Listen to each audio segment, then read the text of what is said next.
বগুড়ায় গৃহবধূকে হত্যার পর ডিপ ফ্রিজে রাখার ঘটনা নতুন মোড় নিল। সাদ বিন আজিজ, যে নামটি গোটা দেশের মানুষের কাছে একটি ঘৃণিত নামে পরিচিত হয়েছিল, হঠাৎ করেই বদলে গেল সেই চিত্র। যাকে বলা হচ্ছিল গর্ভধারিণী মা হত্যাকারী, কিন্তু বাস্তবতা পুরো উল্টো। সে তার মাকে হত্যা করেনি, তার মা উম্মে সালমাকে হত্যা করেছে তাদেরই বাড়ির ভাড়াটিয়া মাবিয়া নামের এক মহিলা এবং তার দুই সহযোগী। কারণ তার অসামাজিক কার্যকলাপ ধরা পড়ে গিয়েছিল সাদের মায়ের কাছে।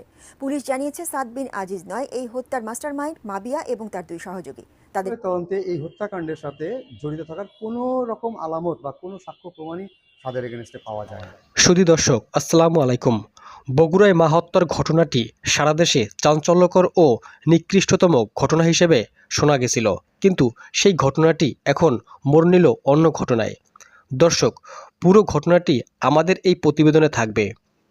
সর্বশেষ আপডেট নিয়ে আমাদের এই ভিডিওটি করা হয়েছে। সম্পূর্ণ ভিডিওটি দেখলে বুঝতে পারবেন আসলে কি ঘটেছিল। বগুড়ায় গৃহবধূকে হত্যার পর ডিপ ফ্রিজে রাখার ঘটনা নতুন মোড় নিল। ঘটনার পর র্যাব জানিয়েছিল নিহতের ছেলে সাদ হত্যায় জড়িত।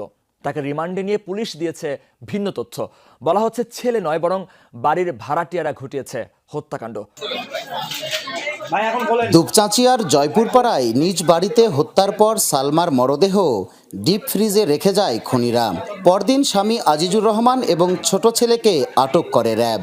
তাদের পক্ষ থেকে জানানো হয়, হাত খরচের টাকা না পেয়ে ছোট ছেলেই খুন করেছে নিজের মাকে। ঢুকে তার মাকে পিছন থেকে জাপটে ধরে হচ্ছে নাক এবং মুখ চেপে ধরে, এর ফলে শ্বাসরোধে ভদ্রমহিলা মারা যান। মায়ের হত্যা মামলায় সাদকে রিমান্ডে নেয় পুলিশ।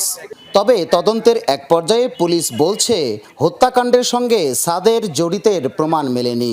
তবে সম্পৃক্ততা পাওয়া গেছে ভাড়াটিয়া মাবিয়া সুলতানা ও দুই সহযোগীর। হত্যাকাণ্ডের সাথে জড়িত থাকার কোনো রকম আলামত বা কোনো সাক্ষ্য প্রমাণই তাদের এগেনস্টে পাওয়া যায় না। প্রাথমিকভাবে আমরা তার বিষয়ে কোনো সাক্ষ্য প্রমাণ পাই না। পুলিশ জানায়, বাসা থেকে খোয়া যাওয়া রাউটার এবং মোবাইলের সূত্র ধরে প্রথমে আটক হয় মাবিয়ার সহযোগী মাদক কারবারি মোসলেম। তার দেয়া তথ্যে ধরা পড়ে মাবিয়া ও আরেক সহযোগী সুমন রবি দাস। জিজ্ঞাসাবাদে মাবিয়া জানায়, সালমার ভাড়া বাসায় মাদক কারবার ও অনৈতিক কাজ চালাচ্ছিলেন তিনি। বিষয়টি টের পেয়ে 1 মাসের মধ্যে বাড়ি ছাড়ার নির্দেশ দেন সালমা। পাওনা ছিল 5 মাসের ভাড়াও। বিষয়গুলো নিয়ে সালমার উপর ক্ষুব্ধ ছিলেন মাবিয়া। এসব কারণেই খুন হন সালমা। তাদের মধ্যে ভয়ের সৃষ্টি শুরু হয়, পাশাপাশি তারা ওই বাসায় নেশা করতো, আর 5 মাসের ভাড়াও বাকি ছিল। এগুলো নিয়ে তাদের মধ্যে একটা পূর্ব শত্রুতার জের তৈরি হয়, আর এই জেরের ফলে তাকে প্রাণটা হয়। হত্যার ঘটনায় পরিবারটি যখন শোকস্তব্ধ, তখন ছেলেকেই হত্যাকারী হিসেবে র্যাবের উপস্থাপনে বিপর্যস্ত স্বজনরা। র্যাব তারা আমাকে জানাজার পরে রাতে আমাকে আমার ছেলেকে নিয়ে যায়। ওখানে মধ্যরাতে মানে আমি পাশে ছিলাম, অনেক টর্চারই তার উপর হয়েছে আর কি। ফ্রেমের ভেতর ঢুকে দেয় মানুষ। হয়তো যেভাবে হয়তো তার স্বীকারোক্তি করছিল জানি না। গ্রেফতারের পর স্বীকারোক্তিমূলক জবানবন্দি দিয়েছে মোসলেম। উদ্ধার করা হয়েছে হত্যায় ব্যবহৃত ভ্যান। অন্য 2 আসামি মাবিয়া ও সুমনকে রিমান্ডে নিয়েছে পুলিশ। মাস্টার মাইন্ড ছিল সেটা হলো মাবিয়া খাতুন, একজন ওই বাসার ভাড়াটিয়া, আর তার 2 জন সঙ্গী ছিল, একজন হলো মুসলিম আর একজন হলো সুমন। আমার ছেলে যে অপরাধী হয় তার শাস্তি হবে, কিন্তু আমি নিরপরাধজনকে শাস্তির আওতাভুক্ত না আসে। আমি কখনোই চিন্তা করি নাই যে মানে প্রশাসন থেকে যে বাহিনীকে নিয়োগ দেওয়া হয়েছে তারা কখনো কোনো ভুলভাবে কোনো তদন্ত করতে পারে। সকলে মর্মাহত যে এই সন্তান, আর আমি একটা আলিম মানুষ, এলাকার সুনামধন্য ব্যক্তি, মানে আমার অত্যন্ত মানক্ষুণ্ণ করা হচ্ছে এই ব্যাপারে। আমার স্ত্রী বলছে আপনি চলে যান, ভাড়া দেওয়া লাগবে না। সে বলছে যে আপনি কি বলেন, জোরকে বের করে দিতে পারবেন, খারাপের কি দেখেছেন, এ ধরনের কথা সে বলেছে। আর এই জবানবন্দিটা আমার এখনো দেখা হয়নি, সে কি দিয়েছে এটা দেখার পরে জানতে পারবো। ঘটনা 2 দিন আগেও বলেছে যে তুমি হয়তো বুঝতেছো লোক বের করে দেওয়া লাগবে, ওই যে অঘটন ঘটাতে পারে, এ কথা আমাকে সে বলছিল আর কি। তো হঠাৎ করে যখন আমরা এই নিউজটা পাইছি আমরা অনেকটাই শক ছিলাম, এবং আমি পার্সোনালি আমি কখনোই বিশ্বাস করতে চাইছিলাম না, কারণ আমি আমার ছোট ভাইকে চিনি। তাকে আমার হাতে সে বড় হয়েছে বলা যায়। আমার এই সন্তান ছোটোতে মাদ্রাসায় পড়ে, আমার এই সন্তান এ কাজ করবে এটা আমি কোনোদিন ভাবতেও পারিনি, করবে না, আমার এর নিশ্চিত বিশ্বাস। কিন্তু র্যাব তারা আমাকে জানাজার পরে রাতে আমাকে আর আমার ছেলেকে নিয়ে যায়। ওখানে মধ্যরাতে মানে আমি পাশে ছিলাম, অনেক টর্চারই তার উপর হয়েছে আর কি। তো জানি না এর কারণে সে হয়তো যেভাবে হয়তো তার কাছে স্বীকারোক্তি করছিল নাকি জানি না। এরপর এখানে রিমান্ডে আসার পরে আমি তো আমি তথ্য দিয়েছি এই মহিলার সম্পর্কে আমি আগেই জেনেছিলাম, যেদিন রেড বডি আমাদের হয়ে যায় থানায় ইনফরমেশন করেছিলাম, তারা এসে এর সঙ্গে কথা বলে গেছিলো কিন্তু কোনো অ্যাকশন নেননি। তো এর পরবর্তীতে আমি আবারও থানায় আবার বলছি যে এই ব্যাপারটা দেখা দরকার। পরে স্থানীয় প্রশাসন এই ব্যাপারে হস্তক্ষেপ করে সঠিক তথ্য, আমি বারবার চাচ্ছিলাম যে হত্যার সঠিক রহস্যটা বেড়ে আসে। আমার ছেলে যে অপরাধী হয় তার শাস্তি হবে, কিন্তু আমি নিরপরাধজনকে শাস্তির আওতাভুক্ত না আসে। আর এটা না শুধু আমি নয়, আমার এলাকাবাসী, আমার দুপচাচার আমার আত্মীয় সকলেই মর্মাহত যে এই সন্তান। আর আমি একটা আলিম মানুষ, এলাকার সুনামধন্য ব্যক্তি, মানে আমার অত্যন্ত মানক্ষুণ্ণ করা হচ্ছে এই ব্যাপারে। তো এই জন্য আমি এটা বারবার বলে আসতেছিলাম। স্থানীয় প্রশাসন সহ গতকাল এসপি সাহেব আসছিলেন, ডিবি প্রধান আসছিলেন, ওনারা আমাকে পরে ডাকায় এই তথ্যগুলো গ্রহণের কথা একটু ধারণা দেন আর কি। পরবর্তীতে এখন আমি জানতে পারছি, এতে আমি অত্যন্ত সন্তুষ্ট। আমি স্থানীয় প্রশাসনকে আমি অত্যন্ত ধন্যবাদ জানাই সঠিক তথ্য বের করার জন্য। আমি যে জানতে পেরেছি আমার বাসাতে একটা মেয়ে ভাড়া ছিল, এই মেয়ের সঙ্গে আমার স্ত্রীর, আমি বারবার আমার বেশি দিন বোধহয় 4-5 মাস হলো ভাড়া, ওই 1-1.5 মাস থাকার পরই আমরা আচরণবিধিটা ভালো মনে করতেছিলাম না। আমার স্ত্রী আমাকে গত সপ্তাহে বলছে ওকে আর রাখা যাবে না, তুমি বের করে দাও। আমি বলেছি, তো আমাকে বলছে ভাই এই মাসটা টাইম দেন, 8 দিন টাইম দেন, আমি বের হচ্ছি। আমার স্ত্রীর সঙ্গে এবার ঝগড়াও হচ্ছে একদিন। আমার স্ত্রী বলছে আপনি চলে যান, ভাড়া দেওয়া লাগবে না। সে বলছে যে আপনি কী বলেন, জোরকে বের করে দিতে পারবেন, খারাপের কী দেখেছেন, এ ধরনের কথা সে বলেছে আর কি। এগুলোর কারণে মানে আমার স্ত্রী আমাকে ঘটনা 2 দিন আগেও বলেছে যে তুমি হয়তো বুঝতেছো লোক বের করে দেওয়া লাগবে, ওই যে অঘটন ঘটাতে পারে, এ কথা আমাকে সে বলছিল আর কি।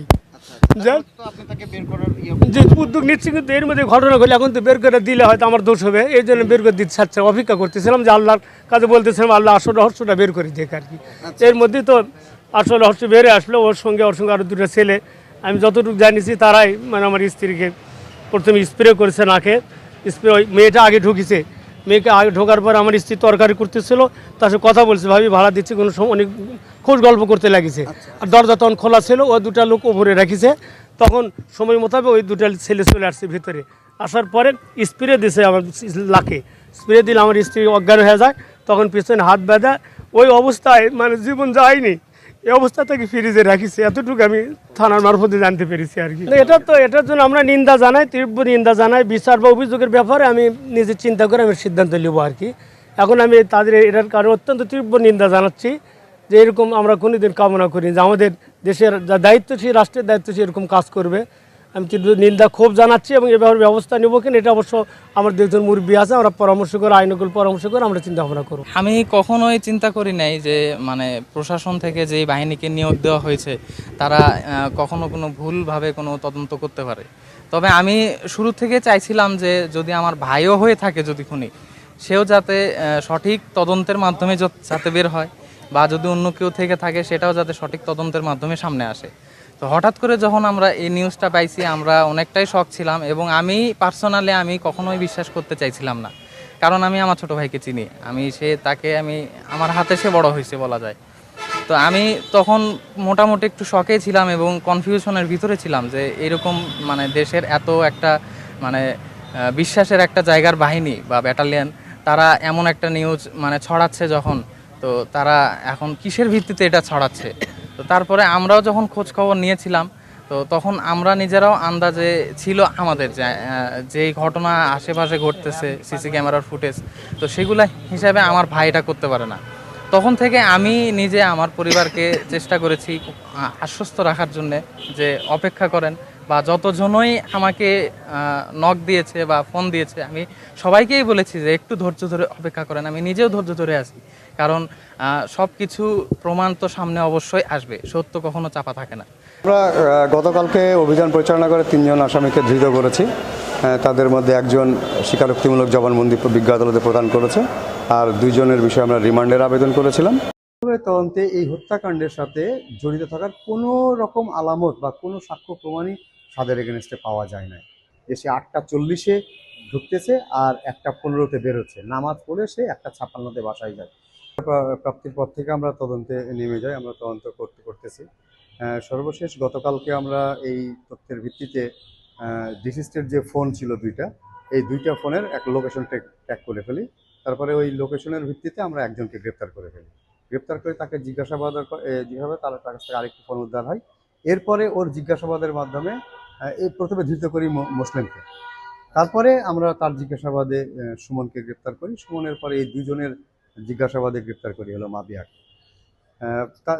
গ্রেপ্তার করার পরে ওই সুমনের বাসা থেকে আজকে সকালে সুমনের বাসা থেকে এই অপরাধের জন্য ব্যবহৃত যে ভ্যান, সেই ভ্যানটি উদ্ধার করা হয়। আর ঘটনা ঘটানোর পরে তাদের বাসায় তালা দিয়ে চলে যায় চাবিটা নিয়ে। ওই চাবিটা উদ্ধার করা হয় মাবিয়ার বাসার রান্নাঘরের চালের কন্টেনারের ভিতর থেকে। আর এই বাসায় যে রাউটারটি ছিল, এই রাউটারটি উদ্ধার করা হয় যেহেতু আসামি মুসলিমের বাসা থেকে। পরবর্তী 3 জনকে আমরা বিজ্ঞ আদালতে প্রেরণ করি। প্রেরণ করলে মুসলিম 164 ধারার জবানবন্দি প্রদান করে। আর বাকি 2 জনের জন্য আমরা 5 দিনের রিমান্ডের আবেদন প্রেরণ করি। বিজ্ঞ আদালত রিমান্ডের আবেদন পর্যালোচনা করেন। পাশাপাশি উনি আমাদের সাবমিশনটা শুনে সন্তুষ্ট হয়ে তাদের প্রত্যেকের 2 দিন করে রিমান্ডের মঞ্জুর করেন। হ্যাঁ, তাদেরকে আমরা নিয়ে যাচ্ছি জিজ্ঞাসাবাদ। নসরুল ভাই, একটা বিষয় হচ্ছে যে একেবারে ঘটনাটা নানানভাবে আসলে গত 6 দিন পরে এসে একটা জায়গায় দাঁড় হয়েছে, কিন্তু এই যে 3 জনকে আপনারা গ্রেফতার করেছেন, 2 জন রিমান্ড এবং একজন 164 দিয়েছে, তারা আসলে কারণটা কি দেখিয়েছে? খুব বড় কোনো কারণ বা এরকম কারণটা তারা আসলে কি দেখিয়েছে? এই যে মাস্টারমাইন্ড মাফিয়া ওই বিল্ডিংয়ে সে ভাড়া থাকতো আর সে অনৈতিক কার্যকলাপ করতো। আর এই 2 তার সহযোগী নিয়মিত এই বাসায় যাওয়া আসা করতো, প্লাস আরও অনেকে যাওয়া আসা করতো। এই জিনিসটা হচ্ছে যে দেখে নেয়, বাসার মালিক যিনি রিজিস্ট কোন হয়েছেন ইনি দেখে নেয়। পরে ইনি তাকে নিষেধ করেন। ইনি নিষেধ করলে ইনি সেটা শোনে না। আর এইটা তাদের মধ্যে ভয়ের সৃষ্টি শুরু হয়। পাশাপাশি তারা ওই বাসায় নেশা করতো। আর 5 মাসের ভাড়াও বাকি ছিল। এগুলো নিয়ে তাদের মধ্যে একটা পূর্বশত্রুতার জের তৈরি হয়। আর এই জেরের ফলেই তাকে প্রাণটা হারাতে হয়। আচ্ছা, সাইদ ভাই, কোনো প্রথমে তদন্তে এই হত্যাকাণ্ডের সাথে জড়িত থাকার কোনো রকম আলামত বা কোনো সাক্ষ্য প্রমাণই সাদের এগেনস্টে পাওয়া যায় না। এবং সে যেই স্কুলে যে কলেজে লেখাপড়া করতো সেটা 8:30টায় ক্লাস বসে এবং 1:10-এ ছুটি হয়। আমরা ওই ঘটনার দিনের সকাল 8টা থেকে দুপুর 2টা পর্যন্ত সিসিটিভি ফুটেজ নিয়ে আসি। 2টা ক্যামেরার 16 ঘন্টা সিসিটিভি ফুটেজে আমরা দেখি যে সে 8:40-এ ঢুকতেছে আর 1:15-তে বেরোচ্ছে। নামাজ পড়ে সে 1:56-তে বাসায় যায়। পুরো তার বিবৃতির সাথে তার এই সিসিটিভির ফুটেজ একেবারে হুবহু মিলে যায়। পাশাপাশি আমরা আরও একটা সিসিটিভি ফুটেজ পাই, যে সিসিটিভি ফুটেজটি ওই ঘটনাস্থলের পাশে ছিল। সেই জায়গাতেও সে অনিয়মিতভাবে তার বাসায় ঢোকার কোনো আলামত দেখা যায়নি। সে যথারীতি সময়ে বাসা থেকে বের হয়েছে এবং সে যথাসময়ে নামাজ পড়ে কলেজ ছুটি হওয়ার পরে নামাজ পড়ে সে বাসায় ঢুকেছে। তো প্রাথমিকভাবে আমরা তার বিষয়ে কোনো সাক্ষ্য প্রমাণ পাই না। আসলে এখানে টাইমের একটা বিষয় বলেন, আমি ছোট্ট একটা বিষয় জানার কথা, যেহেতু আপনি সিসিটিভি ফুটেজগুলো পর্যালোচনা করেছেন, যেহেতু সাদ সকালবেলা বের হয়ে গেছে এবং স্কুল শেষ করে 1:56-এর দিকে সে বাসায় ঢুকেছে, তার মানে এই হত্যাকাণ্ডে যারা জড়িত তারা টাইমটা কখন বলেছে? তারা এক্সাক্ট কোন সময়? 12:30 থেকে 1টার মধ্যে, নিয়ার অ্যাবাউট 12:40-45। তার মানে এই সময়ের মধ্যে তো সাদ বাসায় না, আসে নাই। বাসায় আসে নাই। জি না, আসে নাই। সেই স্কুল থেকে তার ক্যাম্পাস থেকেও বের হয় নাই এবং সে বাসাতে ঢোকার সিসিটিভি ফুটেজ নেই। আরেকটা বিষয় ভাই, সেটা হচ্ছে যে আসামিদের গ্রেফতার করলেন বাকি 3 জন, এদের সঙ্গে সাদের কি কোনো কানেকশন আপনারা পেয়েছেন? না, কোনো রকম কানেকশন নেই, কোনো কানেকশন। সম্মানিত দর্শক, এমন মর্মান্তিক ঘটনা যারা ঘটিয়েছে তাদের সর্বোচ্চ শাস্তি দেওয়া দরকার। দর্শক, আপনাদের কি মনে হয় আমাদের কমেন্টস করে জানাবেন। এদিকে অপরাধী মারিয়াকে জিজ্ঞাসাবাদ করায় তিনি বলেন 4 মাস আগে উন্মেষ সালমার বাসা ভাড়া নিয়ে মাদক ও অর্থনৈতিক কাজ চালিয়ে যাচ্ছিল তিনি। বিষয়টি টের পেলে বাসা ছাড়ার নির্দেশ দেয়। ভাড়ার পাওয়া টাকাসহ বিভিন্ন ইস্যুতে ক্ষুব্ধ হয় মারিয়া। এর জেরে 2 সহযোগী সুমন চন্দ্র সরকার ও মুসলিমকে নিয়ে হত্যার পর মরদেহ ফ্রিজে রেখে দেয় তারা। এই ঘটনায় নিহতর ছোট ছেলে সাদ বিন আজিজুরকে গ্রেপ্তার করা হয়। সে সময় র্যাব জানিয়েছিল হাত খরচের টাকার জন্য মাকে হত্যা করা হয়। পরে মরদেহ ডিপ ফ্রিজে রেখে দেয়। এরপর পুলিশ তদন্ত মিলে অন্য মোড়।